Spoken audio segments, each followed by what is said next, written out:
Okay, so I am here today with Carl McDonald, who's the owner of CityFit Professional Training. So welcome, Carl. Welcome, thank you. Awesome. So I'd love to kick us off by just hearing what CityFit, what is it that you guys do? CityFit was a creation for personal training, mostly to get people or bring together high-end experienced career personal trainers and match them with clients with an understanding that it's more complex than just people going to a gym. I say this like a defense lawyer. There's Johnny Cochran from the old O.J. Simpson trial, and then there's your public defender. They're both defense lawyers, but they're not the same. And so there's lots of personal trainers everywhere, and people don't know the difference between a trainer at their local big box gym and an actual career professional. So this was a design of a facility that brings together the best with the best facility and then helps match the trainers with the client instead of clients just guessing where to go and guessing who to train with. That's fantastic. I know I myself have experienced that, where you kind of say, I want to go in and work with a personal trainer, and you just get who you get. I love that you guys kind of do an assessment, and then you're paired with a trainer that fits what your need is. So yeah, cool. And that's the biggest problem. It's like people, like I said, most people are guessing what they need and then guessing what to do about it, and then getting someone assigned to them that's usually doesn't have a lot of clients or is newly hired, because they're usually getting trainers that are big box gyms, and the whole business model there is to just pull all the new students that have just come out of their courses, and that's the way they work. And then the more experienced ones become got a facility like this where they're contractors. Like most people do go freelance and consult as they get better and more experienced, and so you don't find those really high-end trainers at the bigger facilities. That makes total sense. Especially too, where after an interview with someone, people don't often know what their needs are. They think I oftentimes say it's like a woman comes in and wants to lose 20 pounds, she says, but she doesn't want to lose 20 pounds. She wants the life she thinks she's going to have after losing 20 pounds. And she's guessed that 20 pounds is the route there. Right. And so that's part of my interview process with them, is to help figure out why is she chosen 20 pounds, because the why is more important. And if it ends up being 20 pounds is in her best interest, of course we can do that. But the point is to find out what she really needs instead of relying on what she thinks she needs. Mm-hmm. And that's obviously what makes you guys remarkably different than your competition. But tell us a little bit more about that actual process and how it works when I come into your gym and I'm interested in engaging with you. Tell me more. Yeah, so a lot of times it'll be email. Mostly they'll email and they say, I want to know more about personal training or services. And then I'll email them back and usually bring them in for a one-on-one personal meeting. And so they come in and I'll show them through the facility. And while I'm walking them through the facility, I'll explain how we came to be and explain my background and just start getting a rapport with them as I'm walking them through and explaining how the facility's been designed and the where it came from, how it came about, and why it's made the way it is, because it looks very unusual to most people. They don't look at it like a gym. Even trainers have walked through and not had an idea what to do in there. And so by the time we've gone through that process, it could take 15 minutes. By the time we walk back to the front where we're going to sit down and actually have a conversation, and then we start digging into more about how they ended up calling, what they're looking for, and start finding out more about injury history and exactly what they need. And during that process, I'm also getting a read on their personality, because the trainer has to be matched for personality too. It's the skill set I match them with, but also personality, so that they work well, because they'll be spending several hours a week together. Right. And then what I like is when the people come back later, clients, and they thank me for who I matched them with. They love working with the person. And that's the proprietary process that we have to make sure that you're matched with someone who's the right trainer for you. And that's where the success comes from. That makes sense. And I know I myself have come in to check out your facility. And one of the things that really stuck out to me that I thought was pretty unique was the Fit 3D body scanning that you guys do. Can you tell us more about that? Yeah, well, you want to get those original kind of metrics and markers for when you start. But someone who's, say mostly we work with executives, so say they're 50 years old and not happy with their body as it is. And now a trainer is going to ask them to take a bunch of clothes off and put a tape measure around them. And it's just a brutal process that's embarrassing. And it's also more flawed, because then when you go to do it again, you don't know if you put the tape measure in the same place. But overall, it just wasn't a very discreet process. And so this scanner allows them to go into the room. They set up their account on the computer. It's the disc that turns their body physically around while a camera runs up and down a column and takes a full 3D image of their body. That's what's nice to sit. You can also can't game it with different, you see pictures where someone's slouched and then they're standing up tall and another one where the lighting's better or the clothing is different. This just gives you that same one color image in the same position. So you get real honest feedback. You get an image that each time you can compare and see exactly how things are changing instead of a bunch of numbers that will come from measurements. And then you've eliminated the whole embarrassing process because the trainer leaves the room and they're in there, they can undress for it and do the whole process without anyone else in the room. And so it's added that discretion and added a metric, which that image is something that people can attach to, and especially it gets rid of things like focusing on weight and that, because that picture has a more emotional impact to the person than just tracking numbers. For sure. And then kind of the outcome from that initial assessment, I've seen that you guys have a wide variety of different services. It's not just personal training. You also do nervous system therapy, neurokinetic therapy. There's some really specialized things that you guys do as well. Is that correct? Yeah. And that's where, like with myself, a number of the trainers, is a lot have therapeutic backgrounds, and that comes in extremely helpful in training. And it's not even just therapy as far as something injured, it's just ability to work with the body. We're hands-on many times. We'll have our therapy tables right on the floor where something will be, there's just something not right. You wake up, your neck hurts this morning, where we can fix something like that while someone's here and then get them back into their workout. And so a lot of times, 9 out of 10 times, people will go to see a therapist when they never needed to. They can just come in, it was a quick fix while their session's on, and we can combine a lot of those services that are a big part of why people stick with us in the long run. Awesome. That's really great. So tell us more, why did you get into this industry? What personally motivated you? I was the typical young kid who wanted muscles. So 14 to 18, it was like the on again, off again training until at that time you had to be 18 to get a gym membership.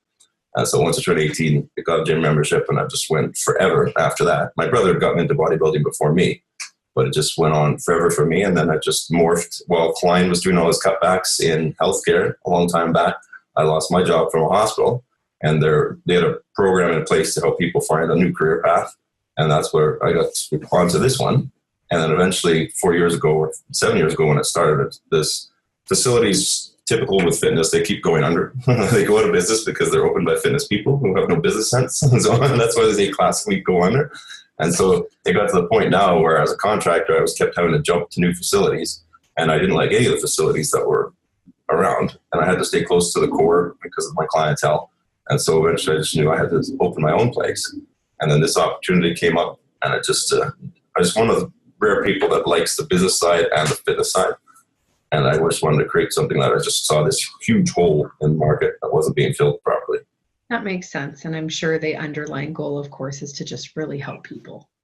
Yeah, and that's the big thing, is that people don't realize that pain is not normal. And they shouldn't be living in pain. And to fix pain, it doesn't take therapists. What we do here is therapy. Training is therapy, but it's got to be administered right. It's not a matter of just going to get a workout or getting a program, because it's about how we move. Pain is a product of poor movement, usually, if it's not a direct traumatic injury. Mm-hmm. So everybody, the discomfort they're in is all because of our lifestyles. And they don't need to be going for therapy sessions. They need to be coming here for this kind of therapy. And we combine everything into one, so that we can not only improve people's lives, but save them so much time and so much energy. And people say, don't you get bored of putting people through workouts? I go, we don't put people through workouts. And that's why you don't understand what the trainers are supposed to be. That's what most trainers do. They just shuttle people through workouts and get them sweaty, where that's not helping anybody. Because people, especially as reach 40 plus, and things, you have a smaller and smaller margin of error for doing stupid things. And if you're training and doing regularly stupid small things, it's just like smoking. You don't get cancer potentially from 10 cigarettes or 1 cigarette. You get it from thousands and thousands of them. And that's where a lot of the issues people develop is from going to the gym. They don't move properly as it is. And so adding more repetitions, more movement, adding weight to it, you're not actually helping anything. When you look at your journey as an entrepreneur, what would you say was one of the biggest lessons you've had to learn, or one of the biggest aha moments you've had? I've realized some very, very valuable education has been given to me, and you only realize it afterward when you look back. And one of my clients is a very high-level consultant with Fortune 500 companies, and big lesson was he'd never tell me what I wanted to hear. He told me what I needed to hear all the time. And so one thing is, and I realize this, is you make a business plan and you think your numbers are conservative, and you're proud that you've chosen conservative numbers. Right. And he says, cut them in half, and the revenues. And he goes, and when you're done that, cut them in half again. And then that was the reality, is what you think is conservative is very overly positive and optimistic. And that's where people will swing open their doors thinking there's going to be a lineup of people waiting to come in, and there's crickets. And then they get desperate and they just start making panicky moves. And then that was one. And then the other one, in working on this concept, two proposals were rejected. The third one was finally accepted. It was a 3-year process. And what I was realized is, because I was working with very high-level real estate professionals in this project, that was actually like a 3-year education. And that they stuck with me. They knew I was good at the fitness side, and they knew this potential. But I mean, the first proposal was a joke, and the second one was much better. But then finally, when I presented the final business plan and offer, he says, now this is what we've been waiting for. And you realize that was like a free little MBA they just gave you for 3 years. And it was an amazing process that if you knew at the start, you might never have started it. Exactly. And so that was where just you look back and think of what you learned. It was people were, and that's what I realized, that you get the higher levels where there's a lot of mentorship. Like that was a mentorship. Well, and the best lessons that we learn as entrepreneurs are sometimes the hard ones, right? Yeah. Well, that's the thing. If everything goes well, yeah, you're not even going to realize or how to handle something that doesn't go well. For sure. Absolutely. So I'd love to dig in a little bit around the culture at CityFit and what I'm sure you've got some great players on your team. But tell us what the culture is like there. The culture here was, I was very fortunate when I first came into the business, is that there was experienced personal trainers, but we're working with very high net worth executives, but it was very informal culture. And there was jokes going around, everyone's laughing, everyone's invading each other's spaces. And there's just a very warm culture. It was full of normal people. We weren't working with many athletes at all, bodybuilders, all the end of that stuff, the competitors. There's hardly any of that here or there. It's mostly just people who are the ones who are usually intimidated by a gym environment are here. So it's culture that I make sure, and this is why I still do personal training also on the floors, because I want to ensure that culture is there, where I go up and I say hi to everybody else's clients, and make sure the trainers all talk to each other and each other's clients, so that there's not that weird gym culture where people over here, and everyone's looking sideways at each other, and where there's just a culture of friendliness, so that anybody who comes in who would normally not go to a gym but needs to go to the gym, usually more than anybody, and be looked after, feels comfortable to be here and come back here. We even have a homicide survivors group that works here. These are all people who've lost a member of their family to murder. Wow. And they all work here together, and this is like a therapy center for them. And so a lot of what we do here is trying to reach the people who really need the help, and not the typical idea that it's all just about appearance. So in kind of taking those factors into consideration, why would you say that if people are choosing the CityFit brand maybe over going to, I know we've talked about big box gyms, but just to, I'm trying to dig a little bit into that value piece. Well, the important thing is understanding what people are entrusting you with. Because they don't even understand that they want to be they're going to the gym, they want their lives to be better. Basically, they want to be happier. They're not happy about something. And that's the basics. They just want to be happier. And getting in better health and of course, better appearance is big part of it. Right. And so we have to be the professionals that they need us to be. And that's the problem in this industry. It's full of people who are just in it for fun. Because it looks like a fun job because they like working out already. Right? And so they're going to go get an easy certification. Now they're training. And so in walks this person with a bunch of serious issues, looking for a better life, and they get this 22-year-old who all they care about is looking hot for the beach, and they're not a professional anyway. Yeah. And so how do these two people work together? How does one help another person where they have no context of their needs, their life? This person got a family, they've got responsibilities, they've got all this, and this person doesn't have any of that. They're just there purely to sweat and get lean or whatever, and this person just like, I always say, you never have to tell us you want to look better.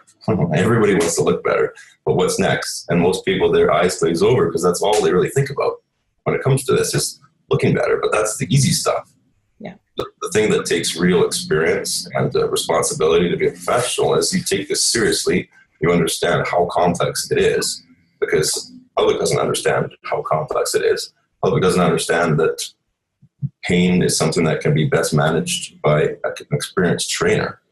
Right. And that they don't need to be going for all the doctors and chiros and all these other therapist visits. 9 out of 10 of them come here, and if they do need to go to do something that's beyond our scope of practice, we're best suited then to match them with our network of people because we know who to send them to. Right. So this is like an all-in-one where someone just walks in the door and we take it from there. My vision, like say with culture, is hang your hat at the door. Once you get here, it's like coming home, you're in, and we'll take it from there. Awesome. That's great.